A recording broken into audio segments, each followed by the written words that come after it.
Another airline beginning business into Dubbo. When will we see some cheaper flights for Brisbane, Melbourne, Sydney out of the Dubbo region? It's usually the only question we all get when we hear more competition into regional airlines.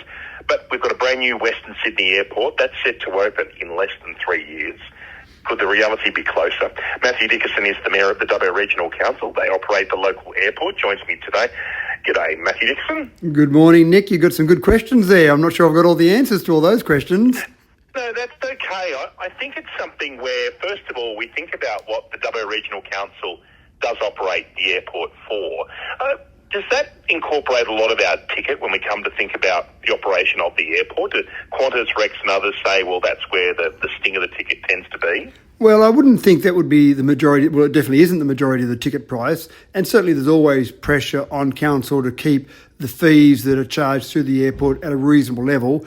I know from a council perspective, we're always keen to make sure that the ratepayers of Dubbo are not subsidising the airport. And that's a really tough arrangement. Many of the airports across the nation were owned by the federal government and were given to various councils many years ago. I think ours was about 1970, for example. Now, that sounds fantastic that you get an asset like that, but it's a very expensive asset to run, in particular the infrastructure, things like the runway. That's an expensive thing to have, to maintain. Then you've got things like security screening, very tight on terms of the security controls around an airport in general. So they are expensive and they are complicated to run, but I think they serve an absolutely essential service. So excluding COVID times, our airport has been able to generate a profit each year, and that's fantastic because it means we're not taking ratepayers' money to cover the cost of that.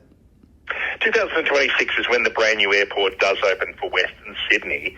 Does there seem to be the promise there that if there's more slots, more flights, can the airport handle more flights from the Dubbo end? Absolutely, from the Dubbo end. One of the things that's really important there, Nick, is we've talked about it, and this isn't just Dubbo, this is a range of regional cities have talked about the fact that we need to make sure we maintain access to the airport now, Mascot, and in addition to some access to Badgerys Creek or the Western Sydney Airport. One of the things that we don't want to have happen is regional centres just get pushed out to Western Sydney, because there are times where we might want to go through Mascot. For example, if you are connecting to an international flight or connecting to flights to other locations, we want to make sure we maintain that access. That's something that we've got to try and manage as we go forward. We want to be able to have access to Western Sydney, but we also want to maintain some access to Mascot. That's going to be a key question for a lot of councils, isn't it? The idea of getting the squeeze to Western Sydney because of the international connections and the fact that a lot of people do business in the city. There's obviously a rail link promised between the Western Sydney Airport to the city, but that's an extra, what could be 20, 30 minutes. Who knows how long that train link will take. Has that fight already begun to be something you're talking about with other mayors? Certainly with other mayors and with government as well. We're just maintaining access. Of course, it's all about the slots, Nick, and we've met with someone in Sydney who I generally call the slot master, and trying to get access to more slots for more airlines. There have been other airlines that have approached Dubbo certainly and said, we want to fly between Dubbo and Sydney, and we've tried on their behalf to negotiate with Sydney Airport around some of those slots, but those slots are like gold, and airlines, when they have them, do not let go of them. So if you're an airline and if you're in fact the airport, you want to maximise the number of passengers you get out of each slot, because you only get the one slot.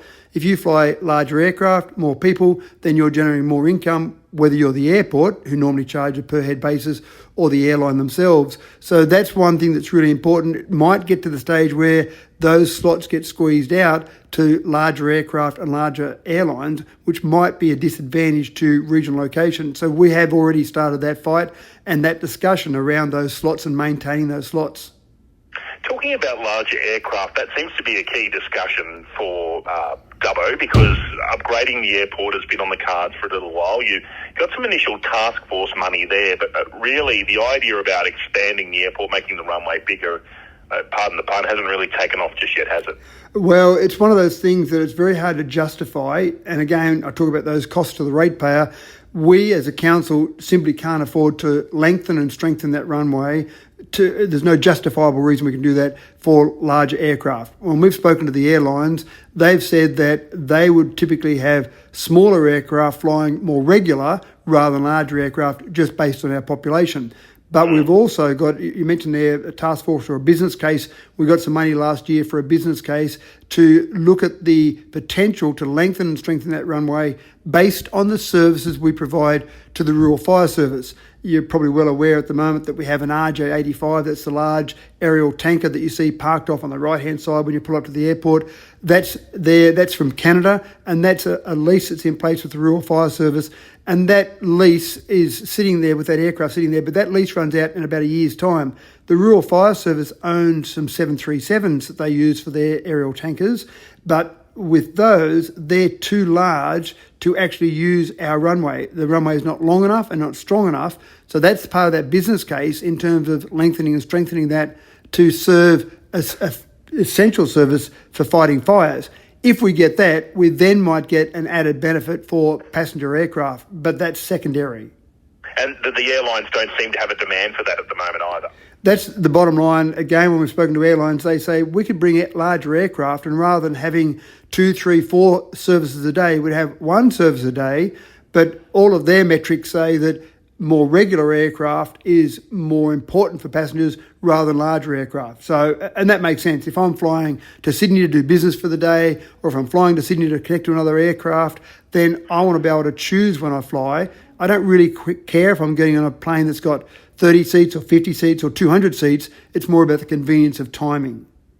And timing is it. When we are talking with Mayor Matthew Dickerson of the Dubbo Regional Council in regard to more competition being injected into the airport.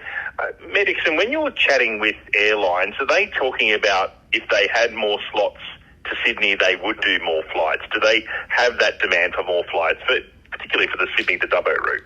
Well, one of the things that's absolutely come through in any discussions I've had is that we'd get more competition. There are other companies, other airlines that would be flying Dubbo to Sydney right now if those slots were available. And this is one of the important parts of that, is that we've got a fair bit of competition at the moment. We've got 2 very successful airlines that fly Dubbo to Sydney, but there's a lot of traffic between Dubbo and Sydney, and that's where other airlines would love to be a part of that. Other airlines have looked at flying Dubbo to Brisbane, Dubbo to Melbourne, which we've got flights doing those 2 routes now, for example. But there's no doubt about it that other airlines would be in that Dubbo to Sydney slot if they had those slots available. So that would be great for ticket prices and great for more flexibility around flights. Do you see in the near future, once the Western Sydney Airport does open, do you see cheaper flights? I know it's not your call to make, but is it something you could see happen? I think there will be flights there, and there are times now when you consider flying to Sydney, but you've got to do something out around Western Sydney, and it's not worth the time you fly to Sydney and then get in a taxi or get on a train to get all the way out to somewhere out in Western Sydney. So I can see there will be additional flights there, and then people can choose, as long as we maintain those flights through to Mascot, they can choose whether or not they fly into Western Sydney or fly into Mascot, depending on what they need to do. So that competition will absolutely have an impact, I think, a downward pressure on prices there, because we'll have that flexibility, and I think we'll see new airlines servicing that as well. Mayor Matthew Dickerson, thank you very much. Have a good weekend. Thanks very much, Nick. Good to chat. Mayor of the Dubbo Regional Council, Matthew Dickerson, there, of whether or not we will see a change, cheaper flights, more competition into the market. It's always the key question, isn't it? First of all, many saying that they just are happy to have those services, and we've seen them trim back in other regional centres, whereas for Dubbo, it's continued to grow. Tamworth really usually the growth market, and they can operate some larger planes there too. If you've got some thoughts on that, thoughts this morning, 0467 922 684 on ABC Western Plains. It's Nick Lowther with you.